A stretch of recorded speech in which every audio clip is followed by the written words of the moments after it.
Há um tipo de escuridão que não vem com a noite. Ela se instala lentamente, quando a luz perde o seu valor, quando o mal se traveste de bem. E o bem é tratado como uma ameaça. Não são terremotos, não são guerras, não é o fim do mundo, mas algo mais sutil, mais perigoso, mais silencioso. É quando o pecado começa a parecer virtuoso. É quando a sociedade celebra aquilo que destrói e despreza aquilo que santifica. Isaías viu esse dia, e não apenas viu. Ele amaldiçoou esse tempo com palavras que ainda ecoam pelos séculos. Ai dos que ao mal chamam bem, e ao bem mal, que fazem da escuridão luz e da luz escuridão. Põem o amargo por doce e o doce por amargo. Isaías 5:20. Mas o que exatamente Isaías estava vendo? O que era tão grave a ponto de ser chamado de ai? Esse ai não é um lamento, é uma maldição profética, é um decreto, é um alerta, e ele não foi escrito para o passado, foi projetado para o futuro, para agora. Imagine uma geração inteira que zomba da pureza, que exalta o vício, que homenageia a rebeldia como autenticidade e trata a verdade como intolerância.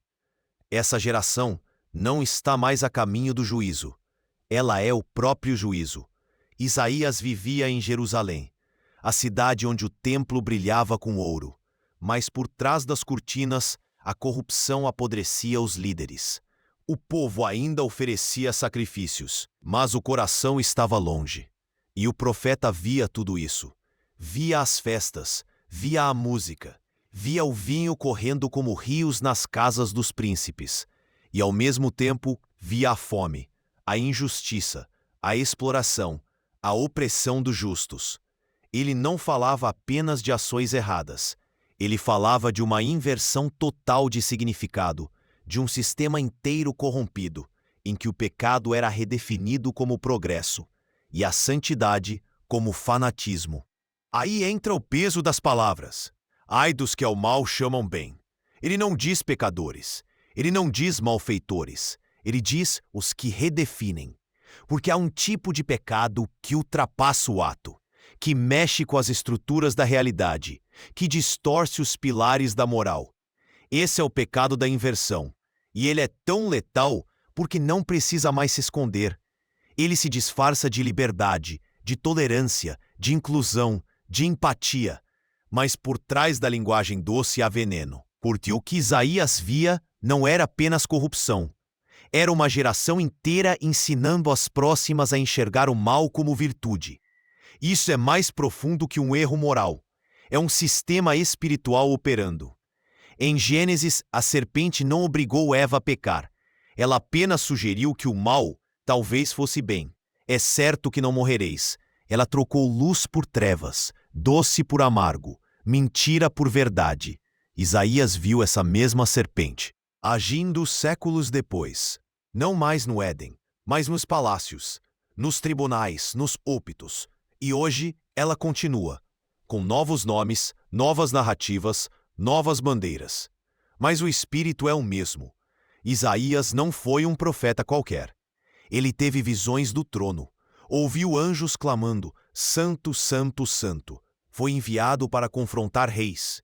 E quando ele diz, ai, não é uma opinião, é uma sentença divina. Porque há pecados que trazem consequências, mas há pecados que ativam maldições. E a inversão moral é um deles. Quando os alicerces da verdade são corroídos, tudo desmorona. As famílias, os governos, a justiça, a fé. Por isso, Isaías 5 não é só um poema profético. É uma descrição cirúrgica da decadência de uma geração. Repare no padrão. Começa com abundância, vinhas plantadas, esperança. Depois vem a frustração. O fruto é podre. Então Deus questiona: o que mais poderia ter sido feito? E por fim, ele julga. Esse é o ciclo de uma nação quando inverte os valores. E a parte mais assustadora é que Isaías não fala apenas do povo pagão. Ele fala da própria casa de Judá. Ou seja, a inversão começa entre os que dizem conhecer a Deus E agora, milhares de anos depois, vemos o mesmo padrão. Filhos sendo ensinados que pecado é identidade. Pais com medo de corrigir para não serem intolerantes. Pastores pregando conforto ao invés de arrependimento. Leis protegendo o erro e punindo a verdade. O bem se tornou agressão, e o mal virou expressão. Mas Isaías já tinha alertado: ai dos que são sábios a seus próprios olhos. Porque quando a sabedoria humana se torna padrão, a palavra é descartada como ultrapassada. E o que vem depois disso? Juízo. O texto segue dizendo que Deus trará um povo de longe, um exército disciplinado, violento, imparável. Na história foi a Síria, depois a Babilônia. Hoje será o quê? Um colapso interno? Uma guerra cultural? Uma falência moral irreversível? Isaías viu e avisou, mas ninguém quis ouvir. E é aqui que surge a pergunta mais importante.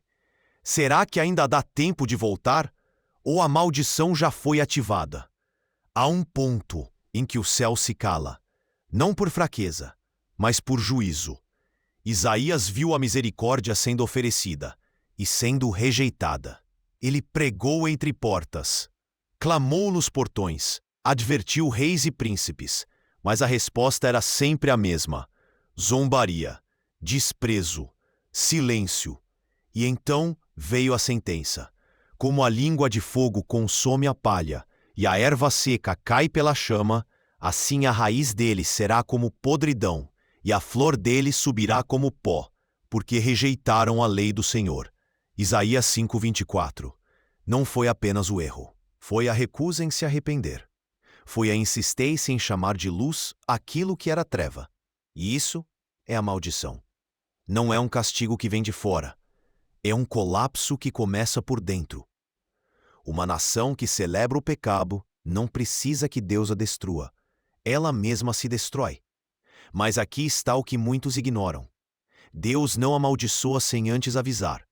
A maldição de Isaías foi precedida por paciência, por amor, por advertência. A vinha era o símbolo. Israel era a plantação escolhida. Recebeu tudo: terra fértil, cuidados, proteção. Mas produziu uvas bravas. Essa é a metáfora da civilização que rejeita a verdade. Ela não está no escuro por falta de luz. Está cega por escolha. E a consequência? Deus remove a cerca, remove o muro, deixa o inimigo entrar. É o que está acontecendo agora. Não com espadas, mas com ideologias, com narrativas, com leis. A cerca espiritual está sendo removida. E aqui está o ponto mais sombrio. Muitos hoje dizem amar Jesus, mas rejeitam tudo o que ele representa. Querem o cordeiro, mas recusam a espada que ele carrega. Querem o consolo, mas não suportam a verdade. E essa também é a inversão. Pregar um Cristo sem cruz, um evangelho sem renúncia, uma fé sem santidade. Isaías já tinha alertado. Estes povos se aproximam de mim com a boca, e com os lábios me honram, mas o coração está longe de mim. Isaías 29:13. Essa hipocrisia sutil é a raiz da maldição. Porque o que mantém uma nação viva não é sua economia, não é sua cultura, é sua verdade. E quando a verdade é destruída, tudo desaba. Hoje o que é doce parece amargo, o que é santo parece opressor, o que é justo parece radical. Mas isso não é acaso, é um espírito. E esse espírito precisa ser confrontado, não com ódio, mas com luz, não com violência, mas com a espada da palavra.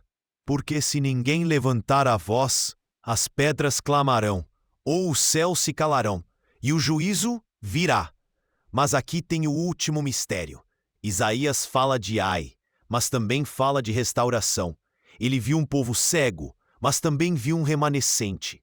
Ele viu uma vinha destruída, mas também viu um broto saindo do tronco seco. De Jessé brotará um rebento. Isaías 11:1. Esse rebento é Cristo, e ele ainda levanta vozes no deserto, ainda chama o povo ao arrependimento, ainda transforma trevas em luz. Mas isso exige coragem. coragem para nadar contra o fluxo, coragem para dizer isso é pecado quando todos dizem isso é progresso, coragem para suportar o ai do mundo e receber o bem-aventurado do céu, porque haverá um dia em que os valores serão restaurados, mas antes eles serão testados.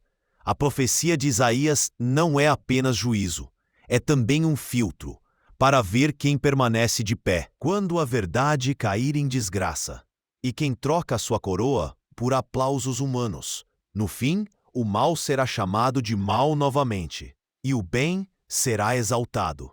Mas até lá, quem terá coragem de permanecer fiel? Você? Ou vai preferir o doce, que é veneno?